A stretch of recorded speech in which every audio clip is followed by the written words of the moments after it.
Hello and welcome to the corner of Morris and Queen. This is the Atlantic News Podcast.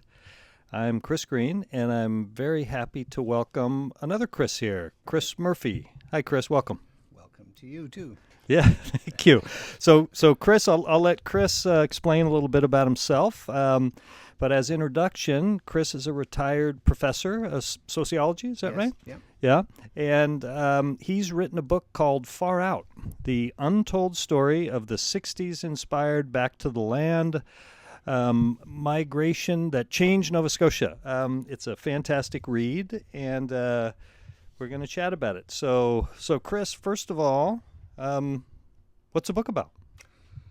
Well, maybe a little background first. I grew up in Antigonish, Nova Scotia, and came of age during the late 60s, early 70s. And like most people in small towns in rural Nova Scotia, you kind of have your eye on what's going on in the world outside your little town because not much is going on inside it. And so the 60s broke out in places like San Francisco and Toronto and, the major urban areas of North America. So my brother and I, who's a year younger than me, decided this looked like a really interesting moment that we wanted to be part of, but nothing much was going on. So we went down the road to Toronto and where Yorkville was happening, and there was a whole music scene developing. Joni Mitchell, Neil Young, Rompin' Ronnie Hawkins, and the early forms of the band. So in this story, you're telling you were in Toronto at school at the time, or were you in Nova Scotia? We've moved up to Toronto. Okay. While we're there, we came back, and all of a sudden, what we'd been seeing, the 60s, had started to arrive in our small town. It broke out. To our amazement, yes. So we realized so there were all these people who, from all over North America, who had decided that they were going to move back to the land, and Nova Scotia came up on a go-to area for some people, and we suddenly had people as neighbors or friends or people who were looking for land knocking on our door, and so we kind of joined up with some of these newcomers because they were very different. How old were you at the time, ish? I mean, we'd be early 20s. Okay. And that's the start of the story. So you were part of this movement that later on you wrote about. Yes, but not for long. I lasted one winter in a summer cottage, and it made me realize that this took a little more commitment and some skills. I like the story where you described that your mother-in-law took pity on you and bought you a heater. Yes.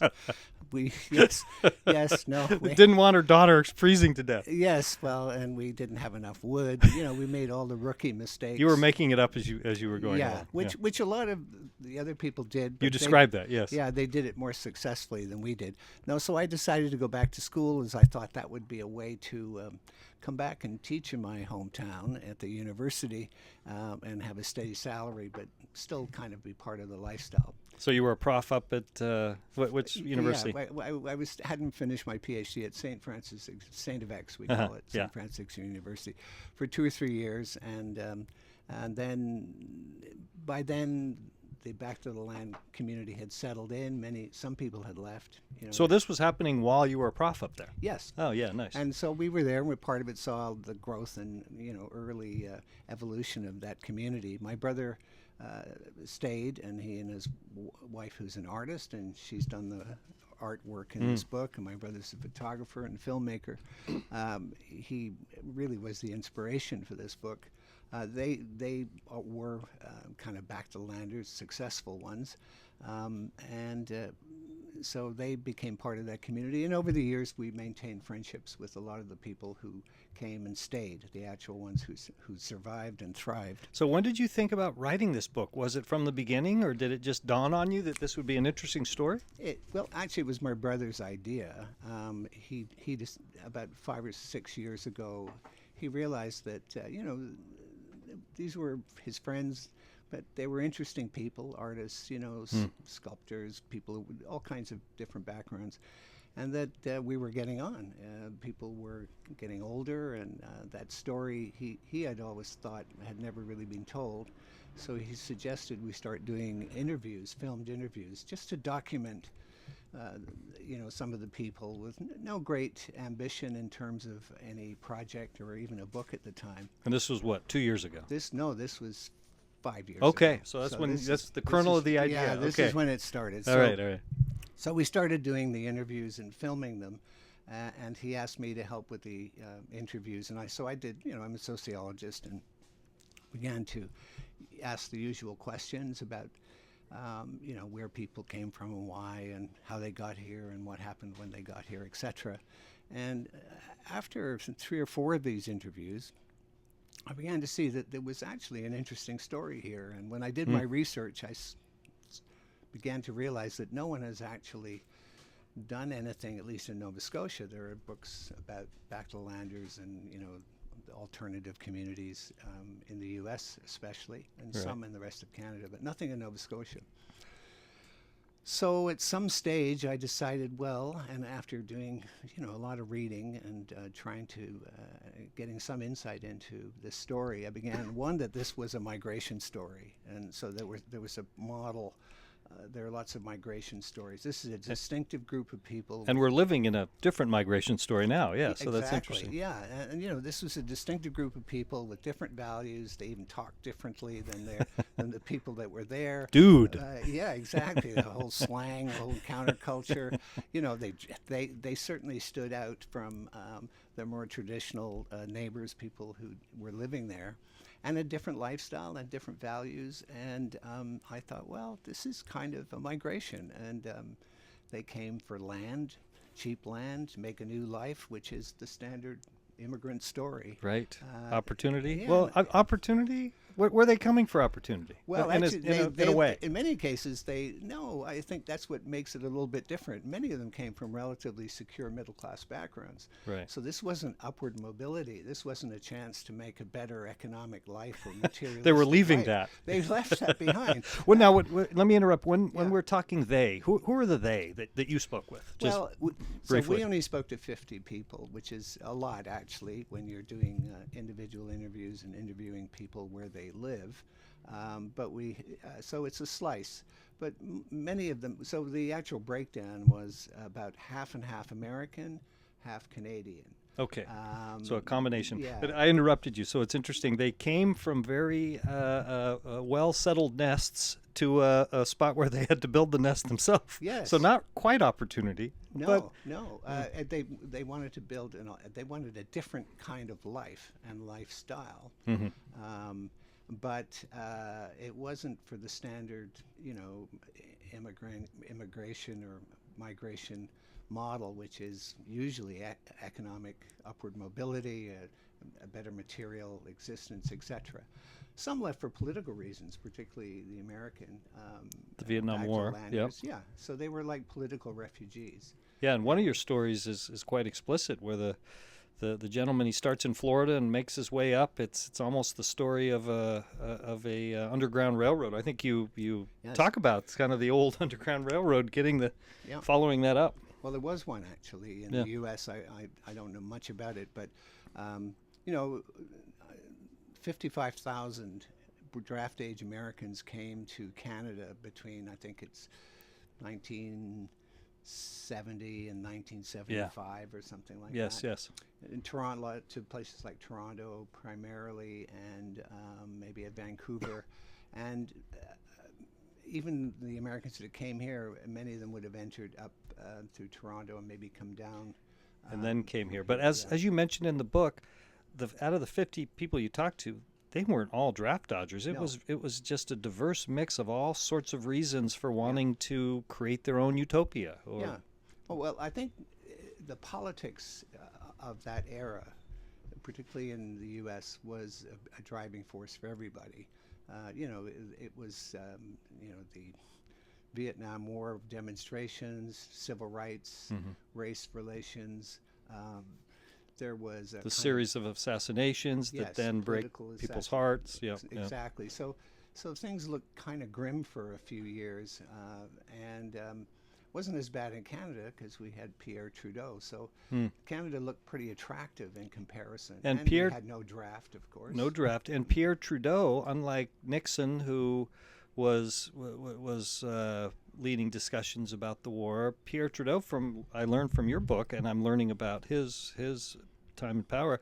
He embraced these Americans coming up, didn't he? That must Yeah. have ruffled some feathers. Well, it did, and it was a kind of brave political stance. But he was a genuine liberal, I suppose. Under the current regime, with Trump, they'd call him a communist and socialist, and they'd be right. I mean, this guy's hitchhiked to Cuba when it was embargoed when he was young, Yes. but he also created all these youth-related grants and programs because youth unemployment I read that. was problematic. And You mentioned that you benefited from one of these programs for as a couple of young them man. at least. Yeah. No, I was I forget, it was called a LIP program, and then there was something called Opportunities for Youth. So similar to what FDR did back in the U.S. in the Depression, where these programs were set up for employment. Yes, except this was creative employment, the political, social, cultural, art-related, political in terms of projects in low-income areas. That something that young people who were a little idealistic and maybe a little disenchanted could get behind. Could grab onto. And there were lots of artistic grants around. And by the way, a lot of the Americans who came were eligible. They were and became involved as well in these projects. Oh, wow. So do you think that if Trudeau was not in power and it was a standard conservative, would we still have seen would there still have been the migration that we saw? Well, probably not from the U.S. because The border would have been shut. the border would have been certainly much tighter, if not shut. Interesting. The Canadians were not interested. It was, but it was post Expo 67, which was the kind of turning point for Canadians starting to feel a little more independent and patriotic. Because that was a triumph, wasn't it? Yeah, Yeah. And kind of like Canada had a real sense for itself, and so we wanted to start steering an independent course from the U.S. and so it was a Canada kind of first notion Right. developing. So there was fertile ground for these individuals and young families with kids to come here and create a new life. Yeah. Particularly if you had a chance that you might be drafted, or or you were on campus and there were demonstrations, and after Kent State there was a notion that and Chicago, where the police turned on Right. political protesters. Right. I think some people thought, well, this is going to get worse. Canada looks pretty good. Why don't we go there? And there was also part of the counterculture at the time. There were all these images of blissful, idyllic country living, and Nova Yes. Scotia fit the bill. So I was going to ask about.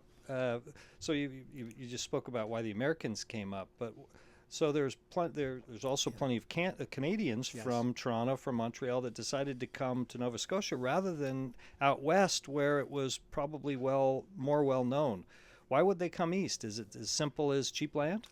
Almost that simple. Mm-hmm. If you had choice and you didn't have connections, BC was often the first choice for a lot of people, as it still is. Right. Well, West Coast. I'm a yes. Californian, so I Right, get it. Yeah. Right.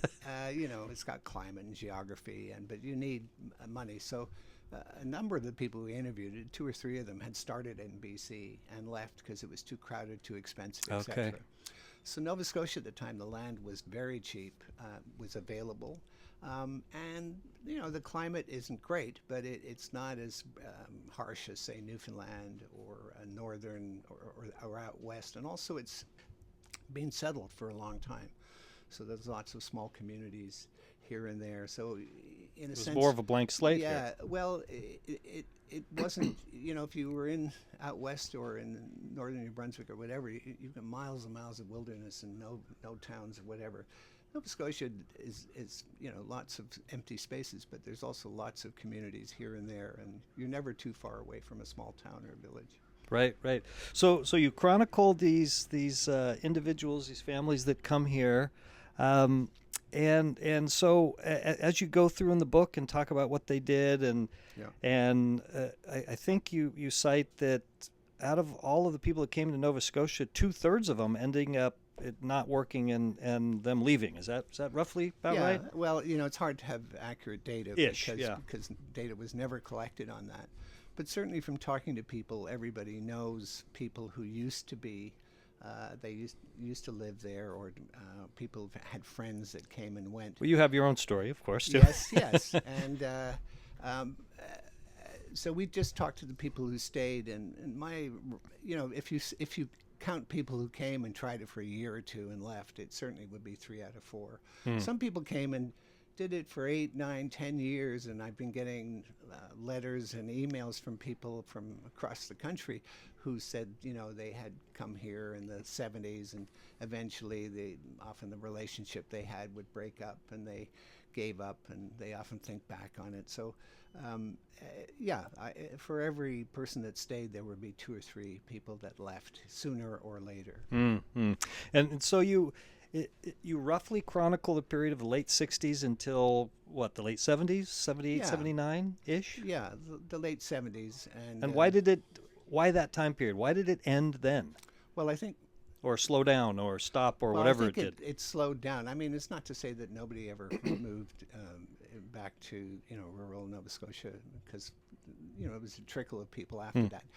Well, as a social movement, and that kind of in the youth culture, that moment had passed. And as I'm trying to remember what took its place, but it was kind of in the moment, at the moment. That was the great escape. Going back to the land. I think people also had realized that it wasn't necessarily for everybody. The land had gotten expensive, so you really would have had to have more money to even go back to the land. Then there was also a quote at the beginning of the book that I found very interesting. Yeah. An individual, it was something to the point of, we moved here because we thought that the world, we had to do this to create a new world, but then we found out in the end, we got to the 80s, and all the stuff that, I'm not Yes. remembering it. Yes, You know the yes. quote I'm talking about. Something Yeah. to the effect of, what we thought was going to happen didn't, or no? Well, I think you're right. I mean, people had for a while, had some very grim notions that everything was falling apart. Maybe as some of us feel right now Well, down maybe. south? Yeah, I think there are some parallels. And maybe we should take heart in the notion that they don't necessarily fall apart. Things can get worse. It seems bad. Before it gets better. Yeah. But the culture changed and the society changed enough so that I think some of the grim predictions didn't happen. And I think young people, the culture and the economy became a little more flexible. I remember myself, as a graduate thinking, well, I'll have to go either work for Sun Oil or a pharmaceutical company. Because those were the only apparent jobs. Yeah, and maybe government. Then government in Canada became a very attractive job. Believe it or not, to an American that may sound strange, but if you were interested in social and policy issues, working for government under the Trudeau Liberal government, A lot of was opportunities. the place to go. Yeah, and whether it was domestic violence, that's where the policies and things were made. Things that mattered. Yeah, so Yeah. I did policy research on community policing, which was supposed to revolutionize and change the traditional military-style policing. So there was a lot of fluidity and flexibility in the culture and the economy that wasn't there before. So people didn't feel maybe as the need to escape, or they could move they could fit in a little easier than they did. And it's hard work living on the land here, still is. And I think it became clear to a lot people no longer were romantic about it. I think they were realists. So you draw some conclusions in the book at the end. Right. What would you say? What were some of your takeaways in terms of the lasting contributions, or did this have a larger meaning, or and then there's other things we can talk about in terms of was the so-called hippie movement just selfishness for people to go take off? I mean, what were some of your takeaways after looking at these threads? Well, I developed a new respect for the people, and I began to realize that they made contributions, even if it wasn't deliberate or conscious, in a sense, because they were different. they brought to the rural areas they were in new ideas, new ways of doing things, new businesses, new approaches to things. What would be some of these contributions that, while not intentioned, really changed Nova Scotia? Well, I mean, there's a variety of areas. Culture is the obvious one, whether it's music, introducing various publishing options, Cape Breton Magazine, Ron Kaplan. Okay, we carry rural delivery here in the store, and that yes. started from. I learned from your Yeah. book that the gentleman from Philadelphia started that magazine a couple pages. Yeah, and to small scale farmers, etc. That magazine is very important. Also, there's Harrow. What is it? Harrow Smith? Is that another Smith, one? Well, that was started somewhere else. Okay, but that's a similar vein. It's a similar, yes, Okay. similar thing. New businesses, whether it's health food stores or art galleries, coffee shops, whatever, in all these little towns made a difference. LaHave Bakery is an Bakery. amazing place, and the employment that has created is significant in a small community. Yes. Yes, and LaHave Bakery and Flight of Fancy and Bear River, for instance, and these become attractions that draw people to an area and encourages other businesses to start. So you get these kind of little focused areas that are considered interesting. It's a So, catalyst. Yeah, a catalyst for other things. Yeah. Plus, people got involved in conventional economic issues. My brother-in-law was involved with Christmas tree production in northern Nova Scotia, which was pretty small scale and local, and he turned it into a large export business, which benefited a whole lot of people in the area. Cuddy had a background, he'd been to grad school, etc., and thought in a slightly different way. So individually, without everybody, in a sense, maybe just making a living and also adding to what wasn't there in many cases, they made a difference. And in a small rural community, that matters. And does it matter that it wasn't intentional? Because that's an interesting idea that you raised, that I think you said that oftentimes, not intentionally, these individuals that came really changed Nova Scotia. And my question is, does that matter? Should it be intentional because then you're out to make a difference, or does that not matter? Well, I think they'd be embarrassed by being accused of making a difference. I think pleased but embarrassed. Well, I think many of them just did what they thought was right and did what they had to. Yeah. And part of the response to this book, I think, has been a recognition by the Back to the Landers themselves, a kind of validation that actually they did make a difference, that their presence meant something, and that they were part of something different and something meaningful. And the experience I've had with this book so far is that people respond to it in a way that, I guess we did do something, It's right. not like, oh, well, we changed Nova Scotia. So individually, and then new ideas, alternative energy, that was, environmental design and housing. Or health food, healthy eating, right? Yeah, healthy eating, organic gardening. Which are now part of normal mainstream society. Exactly. In the late 60s, 70s, I imagine, in Cape Breton, which I'm learning, but a lot of that is coal country, that probably was a different idea. Everywhere in Nova Scotia would have been new and a different idea. The environment, there were lots of major environmental issues here, but and a kind of sad history in the environment. And governments usually got their way, and there was usually very little resistance. And the Back to the Landers and people in the urban version of that, people who came in the 70s, kind of spearheaded resistance to these various issues. And also it was a sense, it's inspirational, the fact that people are going and taking control of their life and saying, I am going to take control of how I eat and how I live, and maybe this will be better for the planet. And that's very inspirational. Are we just looking at a time capsule, a nice bubble that happened years ago that could never happen again because the planets were aligned? Or could this happen? Can this happen in Nova Scotia now? We have migration now. Right. Well, I think yes, and I think I wouldn't say that there are lots of new versions of the same ethic and sentiment among young people. I mean, the young people are very environmentally involved and aware. There is a kind of modest movement of young people into the countryside, a little more savvy, a little more sophisticated than their parents or grandparents by now. And there are new people arriving from all over, in this case from other countries, from urban backgrounds, who are moving to rural areas, and in part because they like the values of small town living. They want to get away from urban congestion. I see this as I'm learning about the province. Our family has cousins that work in canning and live in Kingsport. Yes. And they're young. They have 2 little kids. We go there and see their kids, and I think, wow, how did I get through that, raising the kids?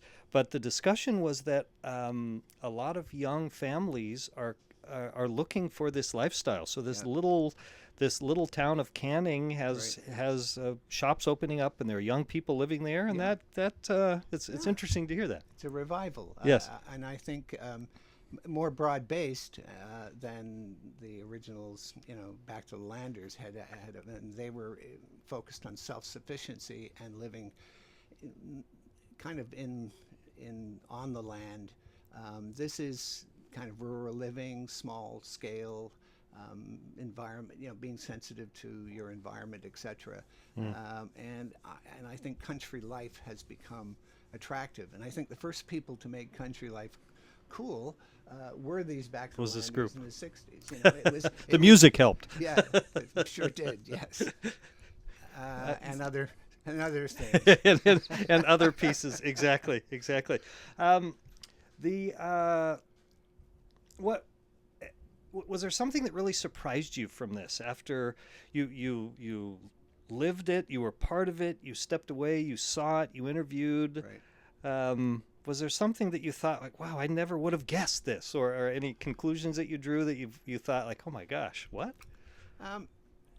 Well, there was an obvious one in the book that I didn't recognize at the time, that the success of many of the people who stayed was dependent upon having good neighbors who were already living in the area. In other words, you need some sort of community to make it a go of it in the country, whether it's a community of other like-minded people or even unlike-minded people, but who are neighbors. People that have a knowledge of how to get through winter, for example. Yes, exactly. Local knowledge mattered, and the Back-to-Landers were eager to pick up on what people knew who already lived there. So great friendships developed, respect developed. Across a cultural divide in many ways, yes, right? Between these quite distinctive groups. In a way, it's a migration story, an immigration story. You kind of hope that that's what immigration means: diversity, and also kind of both parties learning from the interaction. I feel like there's a story out there that's waiting to be written about a grizzled coal miner who sits down with a hippie, and with Janis Joplin in the background, they decide that they have more in common than differences. Well, there are a few novels written already. Mine wasn't the first book on the topic, but it was the first nonfiction book. Right. There are a couple of novels I mentioned in the book. Novels that are worth reading? Yeah. What'd you say? Well, yes. They're local. They use that tension between the locals and the Back-to-Landers. Yeah. We'll mention these afterwards if you're interested. Right. Yeah. Well, please go. Well, there was one last thing, and then so the question comes up. Well, that's nice that these people, left, troubled society and went and became self-sufficient individual Back-to-Landers, but wasn't that just selfish?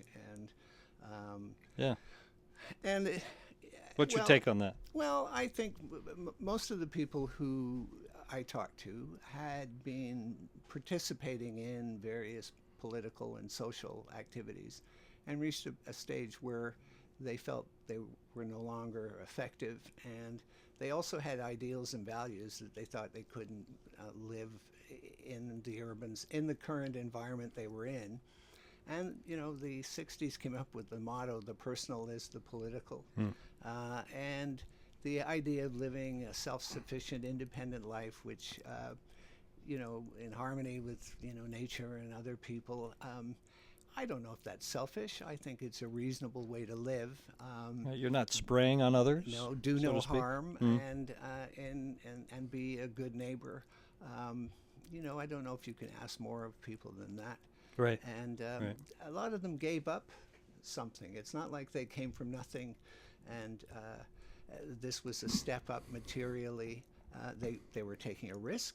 I mean, most of them, if you think about it, had no idea what they were getting themselves into. It just sounded good and it looked good, to a place they'd never been before, to live a pretty harsh lifestyle initially. I mean, I have some stories, people living in uninsulated houses with, no water, trying to raise children using, old traditional methods of heating and washing, Right. etc. So Right. it was a rugged lifestyle for people, particularly if they came from kind of educated middle class backgrounds, etc. So it took So a these certain weren't just risk. rich people playing in the country. No, if you were rich, you didn't come to rural Nova Scotia. You went out to California or somewhere, or Vancouver. And Right. You're, Nicer you're climate. living in a $2 million house right now overlooking the water with Yeah. an organic garden in back. Right. No, Right. no, a few of them had a little more money than others, but most of them were had very little money. Living their ideals. Yeah, they That's- lived out their ideals, and I think what more can you ask? And Right. Right. I think people today are thinking socially and politically and morally in the same Looking way. for ways to do that. Actually. Yes, and Yeah. I think Nova Scotia is on the verge of another wave. It'll be it'll be for a variety of reasons. Some of them, I think, positive, and they will expand and contribute to rural Nova Scotia. I'm a little more concerned about those who want to buy private escape Right. places to, hide out from the social and economic. After COVID, yeah, you mentioned at the end of the book it could go positive, it could go negative. You give some examples, and on the positive side, you mentioned there needs to be, or it would be helpful if there was a growing notion of how we use private land, how we use public land. And I remember what I thought of first when I read that was this was when we moved here last year. The provincial government passed a law that said, we're not going to make any environmental regulations along the coast. If you want to buy a piece of property on the coast, it's up to you. Yes. And that just, Yes. I talked to somebody in La Have that said, you see that house over there? Says, yeah, somebody came and built the house on the edge and now it's fallen into the water. And so that government policies like that seem so short-sighted. Yes. Well, and I think we're not actually prepared for the number and the variety of people that are coming, and we need to be aware that it's going to have a real impact on rural life, the environment. I mean, conservatives are supposed to be stewards of things such as the land, and that one seemed like a real head scratcher to me. I think. Well, I worry about development and the whole notion that any kind of development, whether it's on the ocean or in harbors Or in Halifax.